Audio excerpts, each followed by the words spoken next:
do Africans think that they're getting a very good deal? Not the governments themselves, but on the ground. Do Africans feel like this is a partnership that's benefiting them and it's trickling down fast enough?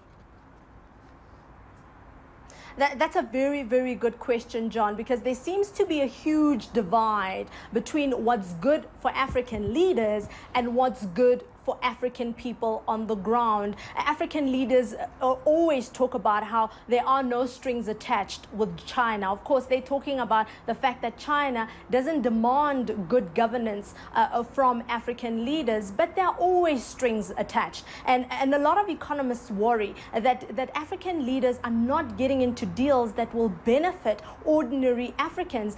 I did a special last year on China and Africa, and everywhere I went, from Uganda to South Africa, people were complaining that they are worried that China is coming into their countries, building roads, which is amazing, but with Chinese labor. They are unemployed and they want to be occupying those jobs. I spoke to business people who say they just simply cannot compete with the cheap imports that are coming from China. So many problems for people on the ground on the African continent who want better deals, fair trade to be negotiated on their behalf by these leaders. But of course, leaders are accepting the building that you were talking about, 200 million US dollars it costs. And if you ask an ordinary African, they really don't think that is the best way to be spending money on the African continent.